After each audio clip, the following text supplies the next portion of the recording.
and welcome to Tonic Studios. Today you've got myself, Karen, and the lovely Leo. We're here with another Tonic Tuesday, which is where we tell you all about our tips, techniques, and we give you some tutorials. Today we have for you Papercrafts to sell.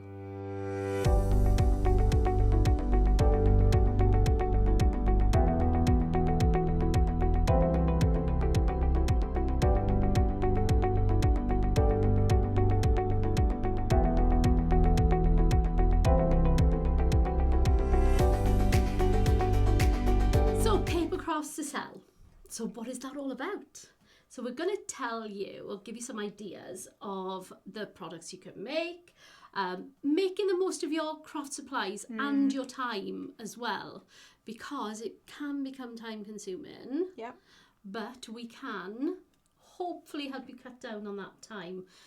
Make the most of your resources, the most of your supplies, and possibly where to sell and what types of things to consider when you do sell.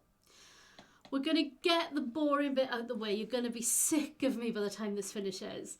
But I am going to let you know the angel policy here at Tonic Studios. Most, if not all, craft companies will have some sort of angel policy. You really do need to consult this and abide by it, because it is a contract of sorts, isn't it? Absolutely. If you are going to be using a company's products to make products to sell, you need to make sure that their angel policy actually allows you to do that. Yes, indeed. Yeah, you'll find a lot with copyrighted images, so characters and things like that. Those are the ones that don't usually allow you to sell them, do they? Because they've got that license. A very good big example would be Disney characters. Oh, anything with Disney, you cannot sell any of them. You cannot profit off those. There are very few exceptions, but yeah, in general, as a rule. So it is always important to check the angel policy of whatever company's products you are using. So I'm going to go through ours. It is going to be a little bit long-winded, but just bear with me. I'll just get through it as quickly. It will appear on screen for you here if you would prefer to read rather than here. Yes, indeed.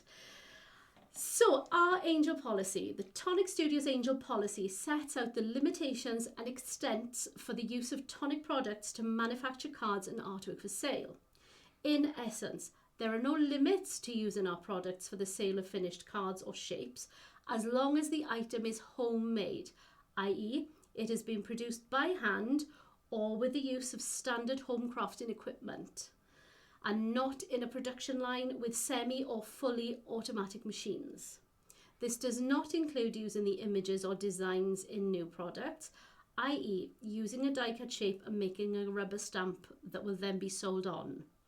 It must be used only to make the finished article. Designs may not be reproduced, copied, imitated, or materially altered in any form by any means, including graphic, electronic, digital, mechanical, or photocopying.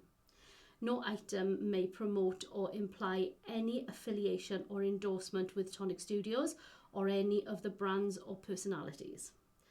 These rules are under a fair use and fair quantity agreement, where excessive use may be seen as a commercial application of the products. Digital items, including downloads, cannot be passed on, sold or resold. The purchase and license of use is with the individual account on the original download. If there are any doubts or questions, you should contact Tonic Studios with your precise use. We would suggest an amount of 500 cards or items, packs of punch shapes, products which use elements of the product, in total to be fair use for items sold for profit and unlimited use for sale for charity. Wow. What a lot of work. That was a lot. One little stumble. I thought I did quite very well done. there. I'm very impressed. I can read. But it is important to bear that in mind. So for the most part, you can use Tonic Studios products to make products and items to sell. As long as they are within fair use and they are not manipulated or changed in any of the ways as specified in that policy. Mass produced on machinery. And I mean, you know, we have die cutting machines, we do SVGs, same type of thing, you know, the Angel policy goes through all of it. So, shall we start with batch making? Let's. So we're having a look first of all at the types of products that you may want to sell. So when we're talking about Papercrafts, I think there's probably two main things. You've got your flat products and you've got your dimensional, your 3D products. So when we're talking about flat products, we're talking about cards, paper goods like invitations and stationery, you know, weddings, obviously, a big thing for a lot of people. Goods for, I don't know, parties. Yeah, exactly. Anywhere where you can think that stationery or some form of card or invite would be used, or would be your gift box, or that'd be your flat goods. And then obviously you've got your 3D goods, so your favour boxes, gift boxes, party bags, party boxes, little things like that. Yes. So we're going to start with the flat goods, of your stationery and cards and things like that. And we have a couple of tips. So obviously if you're going to be selling these products, you want to maximize your profit. You want to make sure that you're getting the most out of your resources. Yes. That you're using your cardstock, you know, every single little piece becomes precious. Every scrap. We keep it all. And your time as well. Your time is one of your resources. You want to make sure that you are getting the most out of your time. Obviously, it's a hobby. We get that. You're making your hobby into a side hustle. You want to earn a little bit of money from what you're doing. But you don't want to be spending 3 days making one card to sell. No, because that is not profitable. Not at all. No, not at all. Absolutely. Spend 3 days making a card for someone special in your life. Absolutely. We've all done that. We all do that. But if you are going to be selling these things on, 3 days worth of your time, if you consider, you know, even minimum wage, 3 days worth of hours is going to be a lot of money for one card, and probably you're not going to be able to sell one card for the amount of money it's cost. Yes, exactly. So something to bear in mind is your time. So with that in mind, we've come up with some tips and a couple of little techniques that you may wish to use that are going to help you to cut down on your time and make the most of your resources. So the first one is kind of about making in layers, and I think we've both in the past mass-produced things. Absolutely. And I'm on weddings. Yeah, exactly. I've done wedding stationery. I've done party stationery in the past as well. Done party stationery too. If you are making 50 of the same thing, you don't want to make it start to finish in one go. No. You want to start making things in layers and in sections. So I'm going to bring in a couple of cards to help hopefully demonstrate this point. And these are using one of our stamp clubs that we had recently, our lovely Rawsome Dinosaurs. So 2 very different cards that have been batch made here. I'm going to shimmy those out of the way. So you're just looking at these 2 first of all. So we can talk about some of the techniques that we are thinking about here. So making layers. So if I was, say, making this card, the orange base one here, I would probably make all of my card bases first. Yes. I would cut them all to the right side and score them. So I had 50 of those done. Yeah. That would be my first layer done. Yeah. I would then cut all of my white mats and all of the mats that I was going to be doing the background with. Yeah. So I had, you know, a nice stack of 50 of those, a stack of 50 of those. Definitely. Then I would probably go on to all of the other die cut pieces. So, you know, die cut all of the skulls that you need.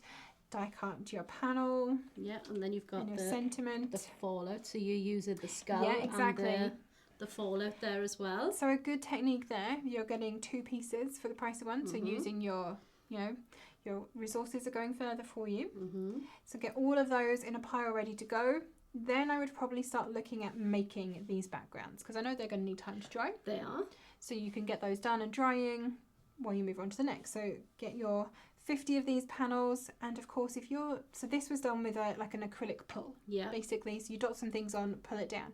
You don't want to be cleaning your tools in between each one. Absolutely not. You don't want to, you know, do 2 and then clean it all up, put it all away, and then get it all back out again. No, you've got to do your messy bit out of the way, haven't you? Absolutely. Again, thinking about your time, get it all done in one go.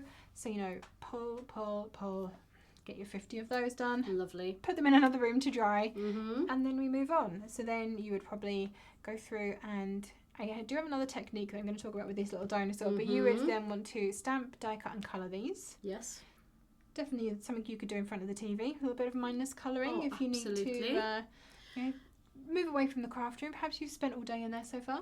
And you need to speak to your family. Yes, they might want to see you. That's the one thing about moving this hobby into a side hustle. Yes. Yeah, you do need to find things that you can do whilst the rest of the family are with you. Mm-hmm. So definitely something to bear in mind.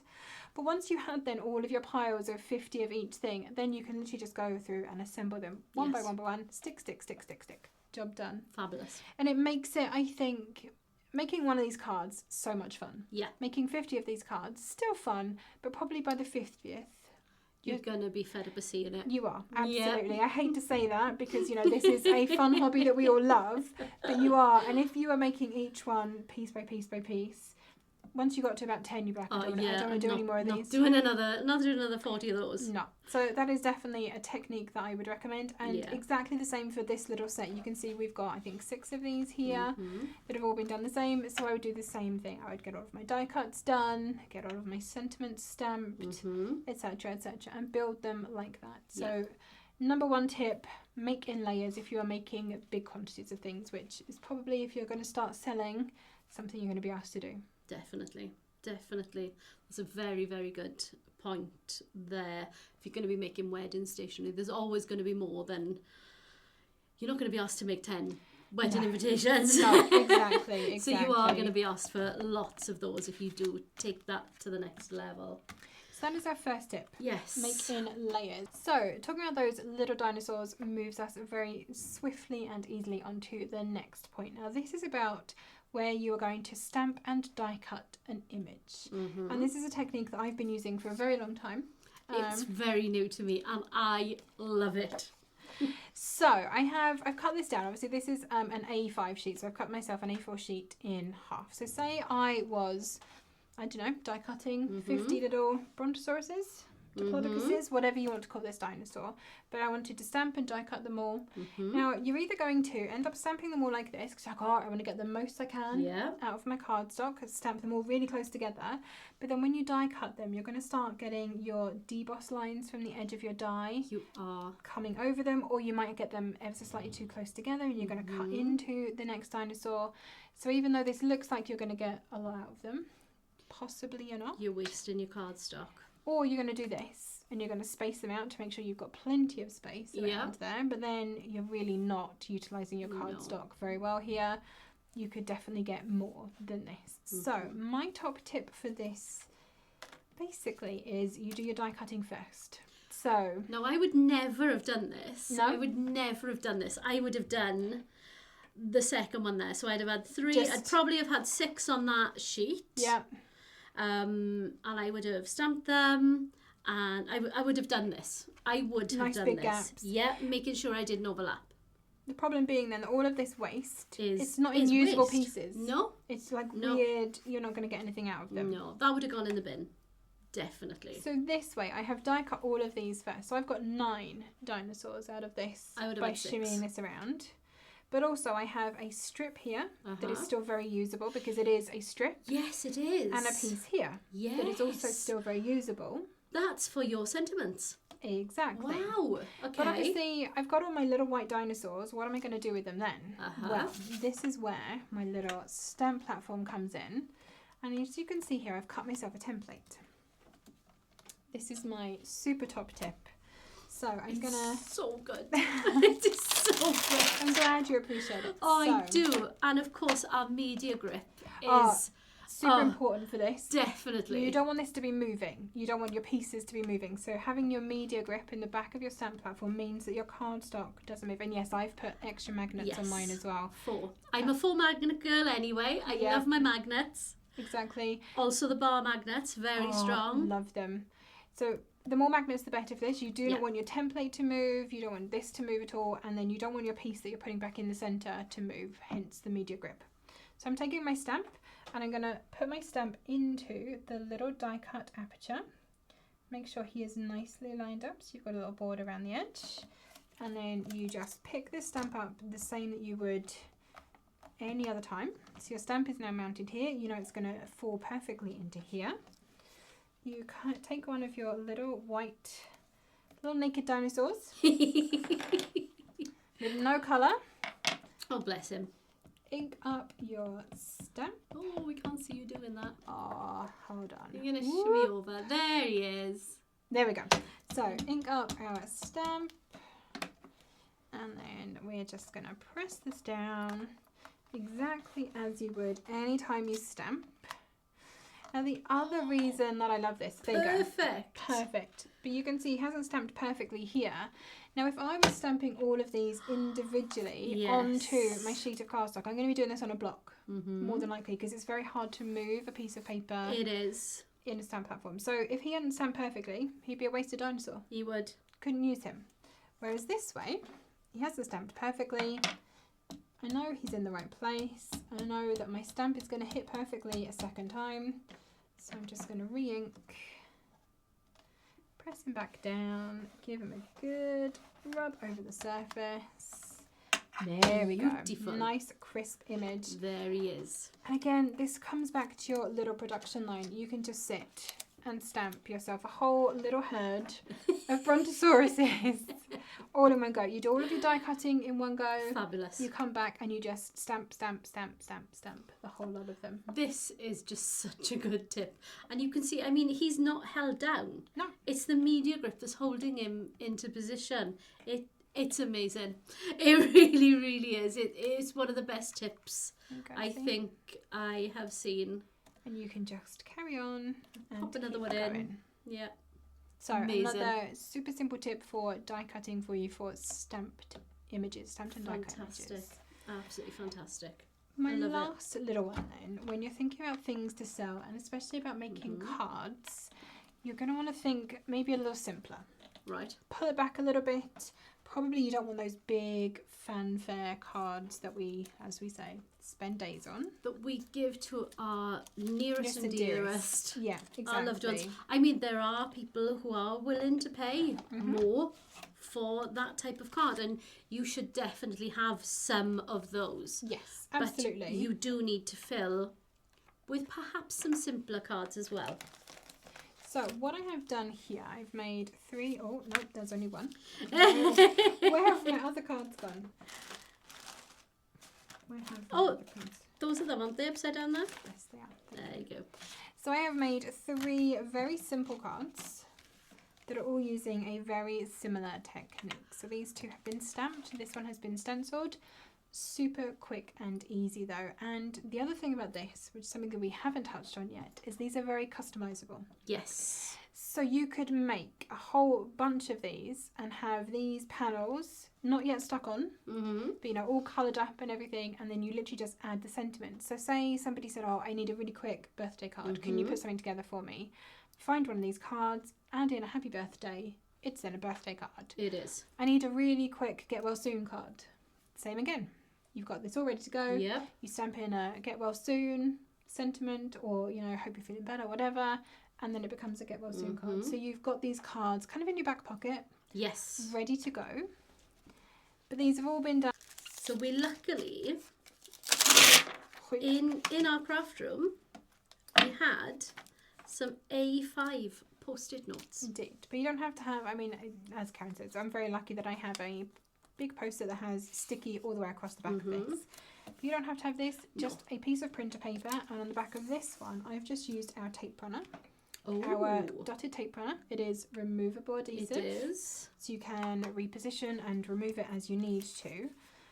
But it's super simple. I have cut myself my layer. So this is my white layer for my card. I've obviously got a card layer behind it. You pop this down. You grab your piece of post-it or copy paper with your removable adhesive on it. You decide where you want your banner to be. So you can choose. Pop that into place, and then taking this one, so I've just grabbed this stamp card, which is a super old one, hopefully you can see that. It's basically just a huge single image that I can do as one single stamp. Amazing. So I would again put this into my stamp platform, stamp my one stamp. You could again batch do a whole bunch of those. You could do 10, 15, 20 of those if you wanted to. They're already there, exactly, ready for you to go and customise as you wish. So you can see that my post-it note has meant that this part doesn't get stamped. So once you have your stamped image on here, I've then just coloured this really simply with blending brushes and just a little bit of ink. It's lovely. And then just add in your sentiment. And that's it. Very delicate. Really, really simple. And these are the kinds of cards that are very quick and easy to make, but for people that perhaps don't make cards, they still have a big impact. They still look like they've been... They are very beautiful. Yeah. They may be simple, but they're a beautiful card. And you've added a little bit of ribbon. That's it, tiny bit of ribbon around the top and bottom of my sort of sentiment stripe for that one. Nice. Quick little jute wrap around there, and then a different piece of ribbon and a bow. And I've done this separately, so I've not tied my ribbon into a bow. Oh no. So yeah, you would cut yourself little lengths of ribbon that you stick around them, and then tie a whole bunch of bows. Again, getting the most out of your ribbon, making sure that you're using that as effectively as possible. So you cut it on the reel, so you're only trimming off a little bit off the end. So whenever you're making things like this, start to think about your resources. How can you get the most out of? Because you've obviously had to buy your ribbon, your cardstock. You want to make sure you're getting the most out of it. And of course, save your scraps. I think that is a very important thing. Absolutely. We have a lot of scraps in our craft room. Coming back to this piece, like I said, this is a couple of sentiments. You know, trim down here, trim across here, put those away somewhere. Yeah. When you then need to add a sentiment to the front of a card, you've then got pieces of white that are ready to go, and you don't need to cut into another whole sheet. Another whole sheet of card. A4. Oh, that's a killer, isn't it? All you need is just a little piece for a sentiment. And I don't have anything. I'm going to have to cut a sheet of A4 for this one sentiment. Awful. So that's a lovely, lovely technique. Shall I go over one of the techniques? Shall we do a little switcheroo? Let's do a switcheroo. Right, so the tip I want to give you today is to get the most out of your cardstock and your papers. So I am using this template here. It's called a one sheet wonder. You'll be amazed at how much you'll be able to get out of one sheet of 12 by 12 patterned paper. And that's an expensive resource. It is, it is. So today I'm going to be using Mariposa Moments. Oh, love it. Just because it's my favourite. You can't say Shouldn't have a favourite. I know, but I do. I love it. I absolutely love it. So I've taken my template, and what you'll see here is it gives you marks. You can see this one has got, I've left all of the, I'm not trying to claim that this is mine. I've literally taken this off the internet. And you will find... Yeah, very Googleable search term. One sheet wonder will bring up hundreds of them for you. This one is by Leanne Greff. And I didn't search for her site in particular. It's just I googled one sheet wonder and it gave me this one. This one says a 10 card one sheet wonder. I've actually made 12. Ooh, out look at of you this. overachieving. I know. So I had a couple of little bits left and I thought I can't have that. So I used my card blanks. So I've gone with the brown A2 card blanks. Here's my pack that I've used. Look, there's my there's the pack I've used. There's my envelopes ready to go. So that's the 10. I've gone into a second pack to use another 2.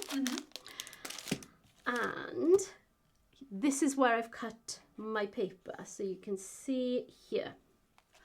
Here's my paper. I'm going to lay them all down for you to see. So I've cut you cut into 3 strips. With this one in particular, you cut into 3 strips of 4 inches each. So you can see you've got a mark here at 4 and a mark at 8. So you've got 4, 4, 4, 12 by 12. Then you take your strip and you cut again. So each strip will be individual. Let me pop these down here. So we're concentrating on this one first. So we cut, it's telling you here that this piece here is 4 by 5 1/4.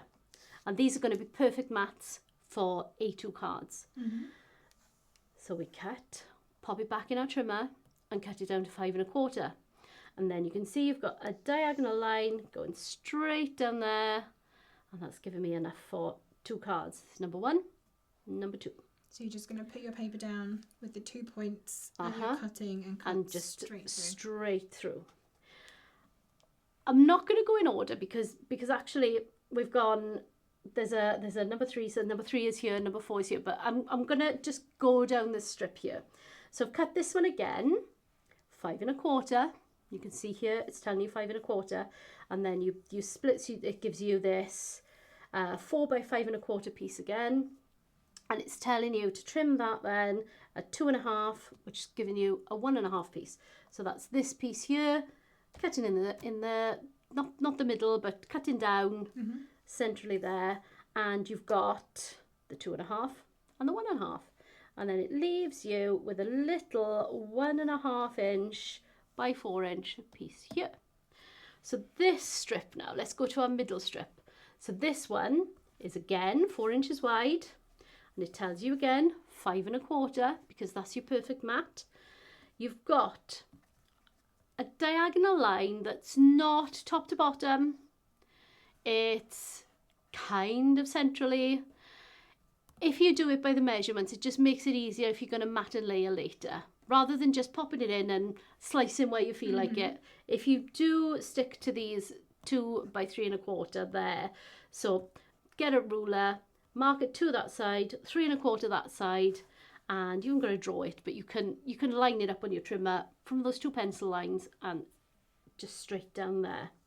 The same with this one, it's the same but different, it's the same but opposite. So you can see 2, 3¼ again the other way.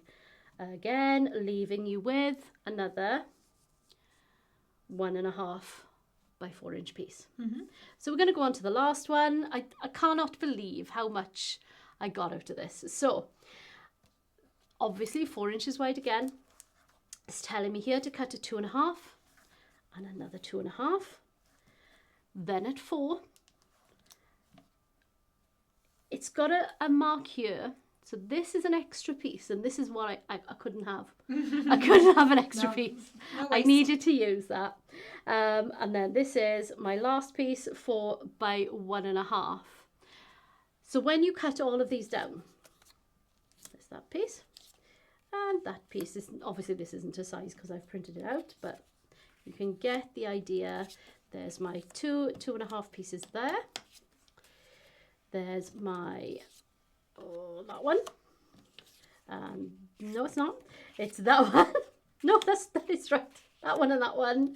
Oh, I'm getting my words all the wrong way up. There we go. That's that one. And that one.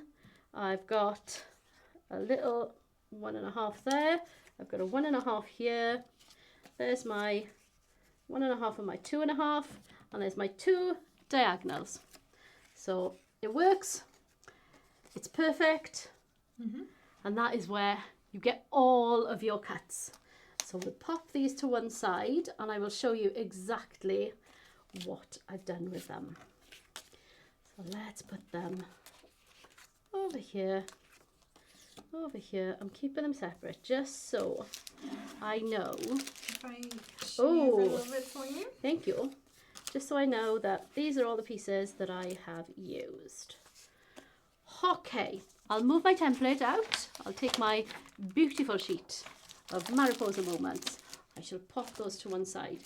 And look at all of these cards that I've made from this. I have literally made, using some plain cardstock from the Craft Perfect range. I have made, oh, that one's that way. And scraps for the most part as well. Yes, I've been in my scrap box. Very important to keep all of your scraps. So you can see there, I've got some landscape, I've got some portrait, I've got some that I could make little pockets out of.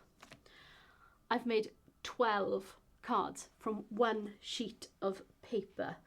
I've used some marigold yellow, I've used some ivory, I've used some sea salt, some raspberry, and a little bit more craft paper, craft card. So let's have a little look at what we've got. I will go with this one first. So this is one of the pieces here. You can see this is it's actually this one, look. It's exactly the same. I've used the same sheet just so you can see where I've cut. So I've got one of the 2.5 inch by 4 inch panels, and I've just layered some marigold and some sea salt behind it. This is a strip. This isn't even a panel going underneath. This is just a strip.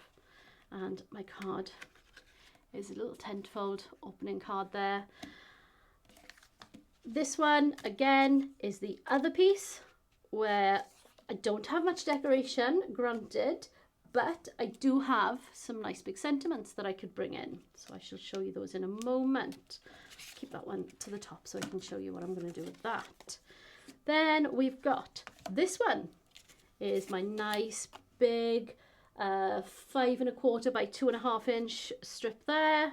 I've put a strip of ivory under here and a tiny strip of raspberry, and that is that one. It's just so much. But these are still really lovely cards, even though they only have relatively small pieces of the patterned paper on them. Yeah. You're still getting, again, impactful, simple cards. Beautiful. So I've made a pocket on this one. So what I've done is I've got my strip. I've glued my strip onto my triangle here. And when I've glued it onto my cardstock, I've put a nice mat underneath, and I've just applied my adhesive here and here, which gives me a pocket. So that's another one.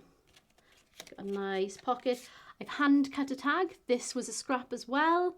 I've literally just snippety snipped the corners and matched it on another scrap of craft card. Pop it in there. I'll be putting a sentiment onto that. My next one is here. This is my lovely 4 by 4 inch piece. You can see there, I've got a nice piece of scrap on the side there and a nice little strip as well. So that's another card. I have got this one. You think that looks like a nice full card. What it's using is 3 of these. Again, matted onto some cream and then onto a layer of sea salt. So there's 1, there's 2, and there's 3. All the same cuts as previously. And you can see those there. That would be, I mean, I would throw that away ordinarily. You've just got to keep all of your scraps. And another one, let's bring another one in. So we've got one of these off-center cuts. It's going to be this one. Oh, different one. Different one. I've cut one the wrong way. One. Yeah, but it's cut. See? Yeah. So I've cut one here, and you can see that I've just popped that down. Got some nice marigold yellow underneath to brighten it up. Just pick your colours with whatever's in your paper. So I've gone with the greens. You can see there's a little bit of a tone of sea salt there, and the marigold yellow matching my flower, and you've got to have a bit of plain something or other. So I've picked the ivory to go with that. So there's another one.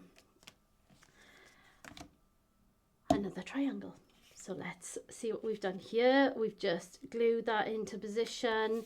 Again, another one of these. You can always cut this off and you can use the opposite when you make the other card. So anything that's hidden on the card, if you don't need to have that piece of cardstock underneath it, trim it away. Yeah, definitely. Harvest you can it. Use that again. And that's why I've just used strips for my little layers going through there. There's another card. It keeps going. Another one that I would think would be a scrap that I would throw away ordinarily. So I have put a full layer of yellow on this one and a layer of ivory down the centre, and I've popped that on top. But ready to go again. I mean, you can put some crystal drops, anything like that on these. And again, I could use this one for a pocket as well. I have glued it down on this one, but I could use it for a pocket. That's going to be this one, isn't it? It's this shape. So that's another one there. This is another one of my cards from my little piece. I'm coming to my last 2 cards now. So what I've got, I had this piece here, which I glued into position. And then I thought, well, I've got a piece of paper left. I can't have that. No. So I chopped that in half as well. And I've put half of it here.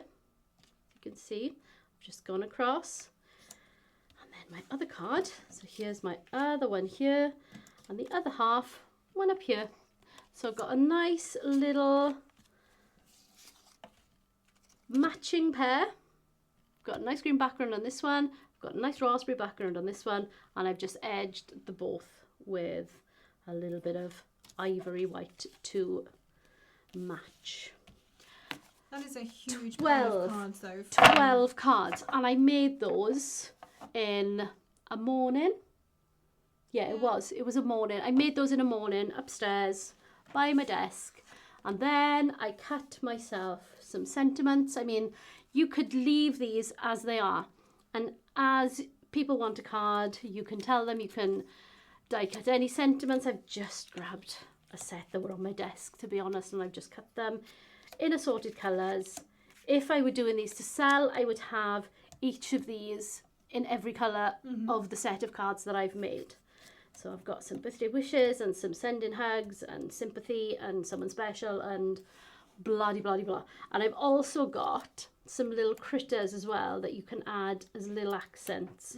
So I've got a bee and a butterfly and a dragonfly, little butterfly there, little ladybird, ladybug, beautiful. So if I were, like I was saying about this one here, I would pick a bigger sentiment. So I don't find that there's an awful lot of decoration on this bit, the way it's cut. So I'd go a nice big birthday wishes, and I probably, because I've got like half a little bit of flower there, I'd probably cover that, and I'd put a nice butterfly or a bee or a dragonfly. And like I say, I would do these in assorted colours, so like this one would probably match nicely. So I have a nice birthday wishes, nice little dragonfly, and I think that's that card done. Nice. Yeah, I'd be happy with that. I'd be happy to receive it as well. A couple of little crystal drops, because I'd probably have to put those on everything. Absolutely. And away to go. So hopefully that's given you some ideas for some of your flat projects. So cards, stationery, party goods, things like that. Let's have a look then at the 3D things. So I think probably when your friends and family start knowing that you papercraft and that you're willing to make things for them, they're like, oh, could you just? Yeah. Could you just? Yeah, Yeah. happens all the time. Could you just make 20 party bags for my kid's birthday party? Could you just make 50 boxes for a dinner that I'm hosting? Yeah, exactly. Little things like that. So favour boxes, small gift boxes, definitely things that I think once you start crafting to sell, you're going to start seeing these little die sets, these little boxes. You're like, oh, that's going to be a good one. Yeah. That's going to be a good one. Minimal cuts, easy to put together. You want a small box as well. Generally, yeah. So because that's generally what most people want for favour boxes, isn't it? So again, we're talking about that big W word, weddings. Favour boxes are obviously huge for that. So you'll be looking at things like these here. I mean, look at the size on this. This is an amazing box that we did some time ago. It was literally 2 die cuts, one little square to glue together at the bottom. Shape the sides, just run your bone folder up to shape the sides and pop them through. So minimal amount of decoration. So 1 die to decorate the front. I mean, you can pop a couple of these in. That would be nice to keep those from any spares. And a way to go. And also you can keep the waste. So if you've got any things like these little hearts here, those are the things that you keep to one side. Yes, absolutely. If you are die cutting. And again, going back to kind of the batch making that we were talking about before, you would probably cut, all of the bases in one go. Definitely. You'd get your little stack of 50 bases or 100 if you need 2 of them. Yeah. You'd cut all your decorative panels and then you would just have a day assembling. Definitely you would. You got another one here, which is just like a little cupcake box. Such a cutie. Put as much or as little decoration on you as you want on them. Cut them in. Yeah. Which even takes quicker. Less card. Yeah. So you've got a little bit of tissue paper inside this one, and it's all been cut in, and you've got a nice little matching bow on the top. And they would be great for birthdays. That would be a lovely little wedding favour. You can imagine a whole set of tables with those. Definitely. So is our serendipitous sepal. Yep. And that one is the Everlasting Delicacies. We do so many. I mean, you'll be able to see on our website that there are little boxes that you'll think, oh, A yeah. couple of the other ones that we've kind of picked out that you may want to look at are the Dainty Delight, which is, unfortunately, we don't have any with us at the moment. We do not. Because they are currently away. But again, it's another fairly small box, simple cuts, Yeah, two simple cuts. decoration. Yeah. Pandora's box as well is another little, it is. but it's quite visually striking. So again, for like dinner parties and things like that, might be useful. The suitcase as well from our And the Adventure Begins magazine. If you're thinking about weddings or honeymoons, those kinds of favours. Yeah. If someone has like a holiday themed wedding, if they're having an abroad wedding, that would be a perfect little favour box. It really, really would. So definitely have a look through your stash. You've probably already got hundreds of dies. If you're anything like us, have a look at all of those little boxes. Maybe make a couple up so you can show people the kinds of things that you have available. And I think the loveliest part of this is the customization possibilities that you have available. So you can make them in the right colours for the event or the occasion. You can add tags. You could print, design something on the computer and print out. I did always find that was what was very popular with weddings. Yes. Print out the names and the date, and it'll always fit into a die, or you can cut them out on your die cutting machines. Yeah, that was always a good one. So again, little things to start thinking about if you're wanting to start progressing into selling these things. Maybe write yourself some little notes of the boxes that you think are going to be useful, where your tag dies are. Yes. Where are all my tags? Look at your sets. Catalogue all of those different tags that you have available so that you know when you sit down to craft for a wedding or a kid's birthday party. Okay, this tag is in this set, and you can go straight to it where it is. Pull it and grab it. Very important, I think. Again, that number one resource, your time. Definitely. Make sure that you know where everything is, and little swatches are always a good idea as well. Oh yes, swatches of your cardstock so that you know where you bought something, because you do not want to start making something and then go, I need 6 more sheets of this. Where did I get it from? Yeah, exactly. Yes. I think, if you are, say you're going to see, a happy couple to do their wedding stuff, you don't want to be lugging, massive A4 boxes of cardstock. A little swatch book on a ring of, these are the colours that I have. What are your wedding colours? Yeah. What of this is going to work for what you want? Or a birthday party, or a big classy, charity ball, or whatever it is that you're crafting for. And you may find that even if it's not the cardstock that you can match, you will be able to match something for them. Yes. So if you can't match the cardstock, you match the ribbon. If the ribbon isn't an exact match, you go for an organza, which just has that hint of colour that you can get away with. I've done that on many an occasion. Choose a white ribbon and you colour it with something. You colour it, yes. Yeah, exactly. Yeah. So having these little swatches, having, all of your tags die cut on a ring. I can do any of these tags. Which one do you like the look of? Having your little sample boxes and things like that. Have them ready to go so you can show people what you can do.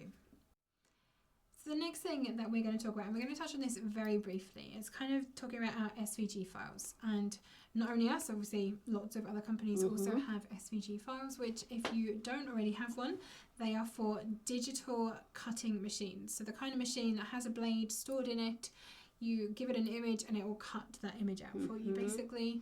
Like a Cricut and a Cricut, scanning cut, to name a couple of the bigger ones, exactly. Yeah, silhouettes and all sorts. Yeah. So we do have some files available on our website. They're under our cuttables range. So there's a couple of lovely boxes on there. 2 that I thought of that would be really nice. We've got the sleigh. So if you're doing, a Christmas party or something like that, Christmas wedding would be lovely. Oh yes. But also there's the square deco cracker in there as well. There is. And with that type of one, I mean, you can customise your boxes as well. So you have a look at that square cracker and you say, well, I want that cracker, but I want it to stand on its end. So you cut the end off, exactly, and you put the square on. Exactly. Because you've got some sort of layer in there as well. And the machine does all of the hard cutting work for you. Just load it and it goes away. It cuts everything you need. You just need to concentrate really on assembly and decoration. Yes. So great for if you're producing large numbers. But we've also done kind of some of our older die sets. We have. In those. We have. The tailored frames as well, I think, are really lovely. So if you are perhaps looking at making papercraft decor pieces, those frames I think would be lovely for things like that. Or if you are, I don't know, say you and your partner are in this side hustle together, they maybe make like artworks and you want to put them in a nice frame, you can make the frames, they can make the artworks. Together you make a lot of money. Hopefully. So once you've got all of your lovely items to sell, you've got your flat goods, you've got your 3D items, you're all ready to go, where do you sell them? Where do you sell them indeed? Where do you go to first? So I think all of us for our first resource, friends and family. Friends and family, definitely. And then it'll kind of expand from there normally. So it might be mums you meet on the school run. Definitely. Could be your church group. Could be whatever kind of, local group that you're involved in. You might start getting people there saying, oh, could you just a phrase you will hear often. So start thinking about where you want to sell these things. Who are you selling to and what kind of things are they going to want? Are there events that are specific to a group that perhaps you could market towards? Yes. If you've got a church group, perhaps, are you following the various church calendar and the different events that come up from that? Are you doing just your general holidays? Is it for your kids' playgroup or school? Christmas, Easter, Halloween, 4th of July. Yes. All of your big holidays, things like this, especially if you still have children in school, they tend to get celebrated. You might find that you're getting things requested for that. Again, with your kids in school, you're probably going to be doing a lot of birthday parties. You are. Of various different ages. That's probably another one that you're going to want. But think about those kind of niches. So, do you have a lot of friends in same-sex couples? Do you find it difficult to find wedding cards or engagement cards that are suitable for your friends or their friends? Fill that niche, make to that. Yeah, so if you work in like an office or something like that, you may find that by having a little box of Valentine's cards available, that there may be some people who have left it last minute and can only get the cheap ones in the petrol station. And they don't want that. No, they don't want to be in trouble for the 5th Valentine's Day in a row. So definitely, having cards in your bag wherever you go. Yeah. Or even just photos on your phone. You can say, these are some of the ones I've made. Is any of this of interest? Yeah, yeah. And I think you'll find you probably have quite a big market before you even think about it, And if you want to go bigger, you start thinking then about craft fairs. Other local fairs. Yeah. You find maybe a coffee shop that has a rent-a-shelf scheme where you can put your products in there and they will take the money for you, deal with all of that, and they will just give you, here's what you sold, please come and restock. They obviously, at the end of the week or the month. They keep a little percentage for themselves for going to the trouble. But it is a nice little outlet as well. And you'll probably find that, perhaps you put some business cards up there. You may start getting some direct inquiries through having that kind of exposure. Definitely. As well. And then you start thinking bigger again. You start looking at digital marketplaces. Are you going to sell online? Etsy is, of course, the one that probably we all know and love. We all know about Etsy. But there are other places. There are. The High Street is another one, especially here in the UK. Other digital marketplaces are available, obviously. Have a look at what's available in your area and see what's going to be working for you and the kind of things that you want to make. It may be that you only want to stay local, you don't want to have to deal with shipping, you just want to make for people that are around you. Yeah. Or the odd craft fair, and that's fine too. I think one more thing we didn't say was when you are making any of these items, whether they be cards or gift boxes, you can personalise them even with die cuts. So you could have letters already cut out. You could have numbers already cut out. Would you like this card, but I'd like it for a 3-year-old? Well, you've got a 3. You can just stick it straight on. Yeah. Keep things like that. And that is perfect for your scraps. That's where we use all of our scraps up. So you've got little numbers. You cut a lot of little numbers before you go. Lots of colours. And keep those to hand as well. It's always good to personalise. That is one of the things I think that sells a handmade card more than anything else, is being able to personalise it. Absolutely. And if you are doing, say, a craft or something, take your die cutting machine with you. Oh, definitely. As long as it's not, one you need to plug in. Yeah. If you're not using an electronic one, if you are using a hand cranked die cutting machine, take that, take your common sentiments, your common letters and numbers, yeah. a little bit of cardstock with you. You can literally personalise things for people in front of them. And I think that is a big selling point for people. Yeah, if people see that you will go to the trouble of personalising something for them, then they are more likely to come back as well. Repeat custom, that's what we like. So some of the big things to consider then when you are starting to sell your paper crafts. Obviously there is a lot of admin side of things that you are going to have to think about as well. Taxes, I hate to say it, but if you are earning additional income on things that you are selling and making and selling, you are going to have to investigate your tax situation. Obviously this is different for everyone depending on where you live. I'm not going to give you any specific advice other than seek out your own resources with your own local government. They will have resources for you on what you need to do, what the limits are, what records you need to keep, and so on and so forth. But definitely something that you do need to consider. The other thing, again, then if you are selling in public places, is going to be some form of public liability insurance. Unfortunately, you know, just in case something happens, if someone trips on your stall, or I couldn't even think what to do with Papercrafts, but just in case, you do want to have that insurance. And generally, if you are booking a stall at a fair or you're booking a shelf in a shop or something like that, people are going to want to see that you have insurance for your products and for public liability as well. So most local governments will have not only guidance on taxes and things like that, but other things that you need to consider as a small business or as a sole crafter, sole trader, that kind of thing. So seek out the resources that are available for you that are specific to your locale. So hopefully that's given you some ideas on ways to turn your paper crafting hobby into a little bit of a side hustle and start selling some of the paper crafts that you make. So if you have any questions about anything that we have covered today, don't forget to pop them in the comments below. We'll come back through, we'll answer your questions as best as we can, or try and point you into the right direction if it's not something that we can answer for you directly. Do you sell your paper crafts already? Do you have any tips or tricks or techniques that you'd like to share with us in our crafty community? You can join our Facebook group. I will pop a link for that in the description of the video for you, so you can come and join us, give us your tips, share the kind of thing that you what you make. You know, we'd love to see some of the things that you do. We really would.